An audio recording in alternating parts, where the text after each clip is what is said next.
Hi guys, welcome to our first Robot C video. This is just going to be an introductory video, and you're just going to follow along with me as I go through the video and do everything I do, and in the end you're going to submit to the student drive your sample program. So the first thing we need to do here is open up our programming program, which is Robot C. So you're going to go onto your computer and just double click Robot C and give it a minute to open up.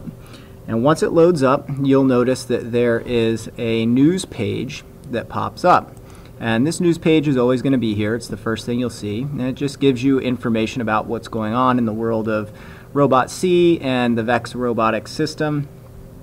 So you can read through it if you get some time, but we're not really going to use it much in class. So the first thing we need to do is open up a template that we can use to program. And we're always going to use the same template all year long, every time. And it's called the PLTW template, or the Project Lead the Way template. So to do that, you're going to go up to File, and you want to select Open Sample Program.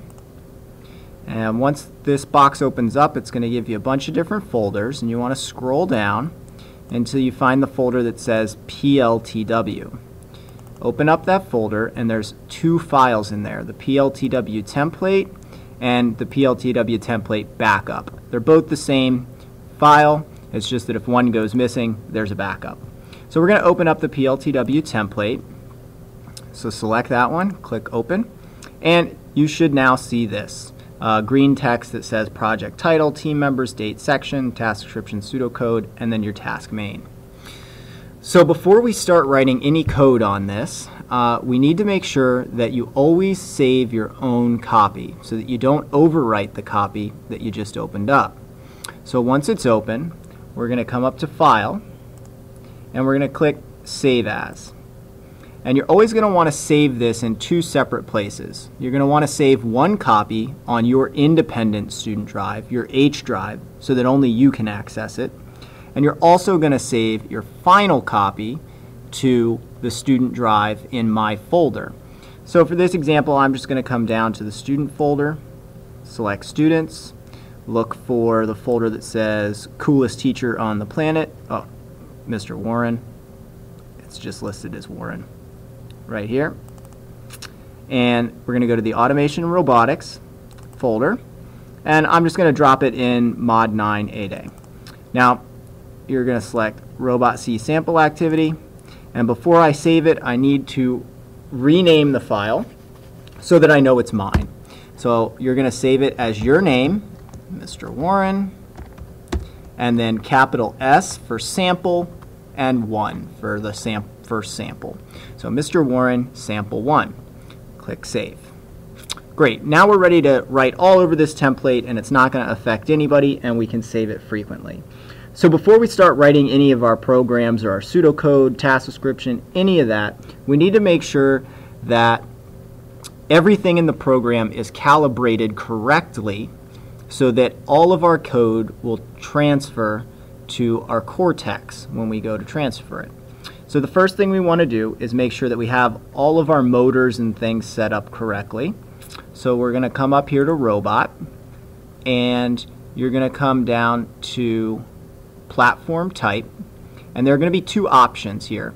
Yours might say VEX IQ or VEX 2.0 Cortex. We want to make sure this setting is on VEX 2.0 Cortex. If it's not and you need to change it, you can come over to VEX Robotics and select VEX 2.0 Cortex. Alright, so we've selected that.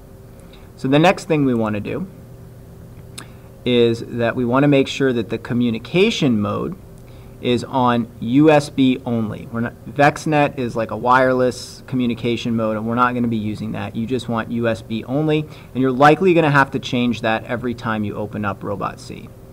The third piece that we want to do is go back to Robot, come down here and select Motors and Sensors Setup. Now, as we start to learn how to program, we're going to be doing that using a test bed. And so we need to make sure that the computer can communicate with the robot, and it understands that the motors are all plugged into the same ports, and they're all plugged, like the sensors are in the right place, so that the computer and the Cortex can talk to each other appropriately. So you're going to select Configuration, and select GTT testbed. And this is the testbed. This is what it's going to look like when we start programming it.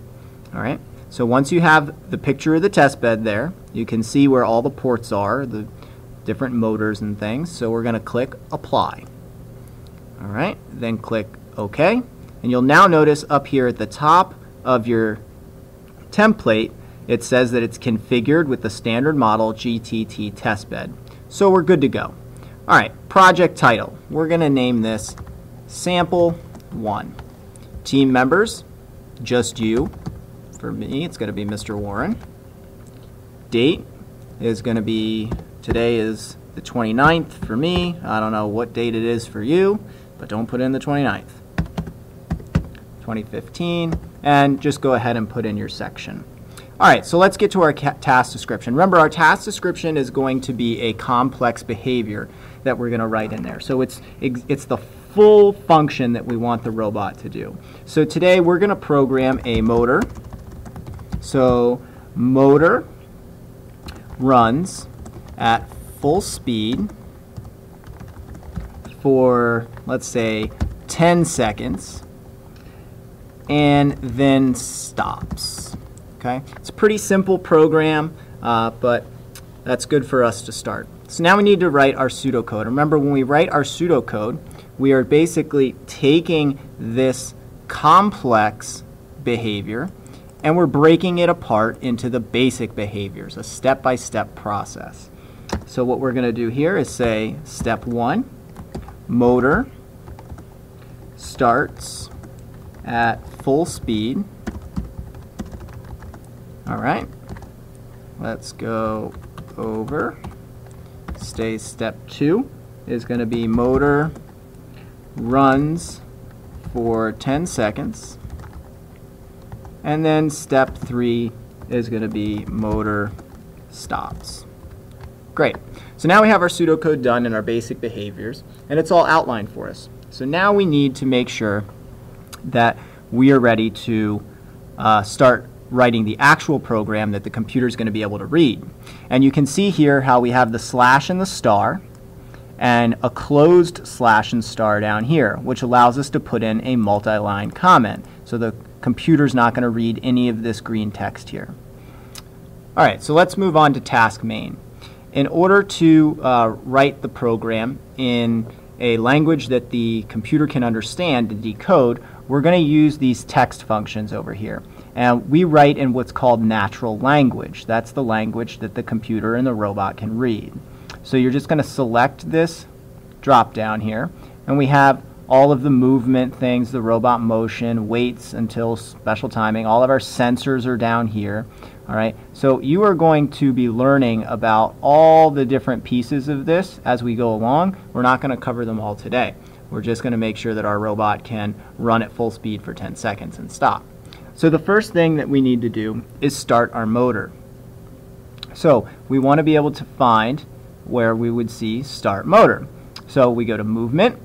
All right, underneath movement, you're going to see some options, and we want start motor. So you're going to click it, and it's a drag and drop system. You're going to drag it underneath the first curly brace. Remember that the computer can only read the code that's between the curly braces. So we have start motor. Well, this is going to be in motor port 1. And when you see that it's in red, that means it knows where the motor port is. It's correct. And our speed is going to be 127.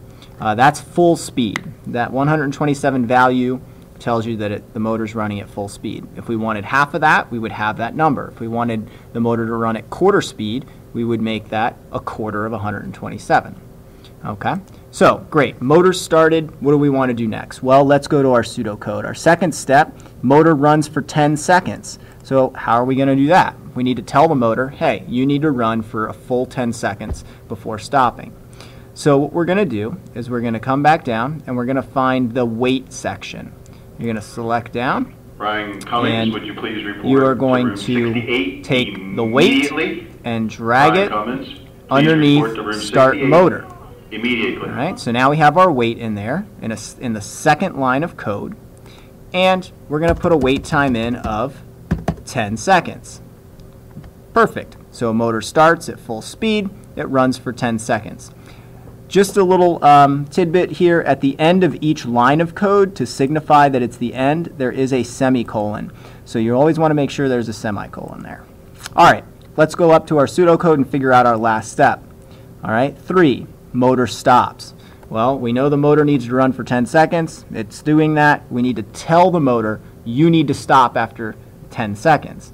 So what we need to do is come back up to movement, and we already did start motor, so now we want to take stop motor, drag and drop that down, and we want to tell that, well, we want the motor that's in motor port 1 to stop. Okay, so now I've written my program, all right, and I have start motor, motor port 1, good, 127, that's full speed. Semicolon's there, so I can move on to the next line of code. I've got my wait for 10 seconds, semicolon, good, move on to the next code. Stop motor, motor port 1, that's good, with my semicolon, and it's ended with the curly brace. So my code is completely encased in the curly braces, and the computer will be able to read it. All right. We are not actually going to upload today's code onto a test bed. We're just practicing with the writing of the code and getting used to the program. So I'm going to be giving you some other examples today, and you're going to do some practice problems. You're going to write some practice task descriptions, pseudocode, and the actual code, just so you get familiar with how to use the program. All right. So you want to make sure now that you go back and you go File, Save, and make sure that you're saving this final program, your sample 1, back in your appropriate folder so that I can access it. All right, so make sure that it's Students, Warren, Automation and Robotics, and in the correct folder. All right. Once you're done with this, you can come see me to get the next practice task description.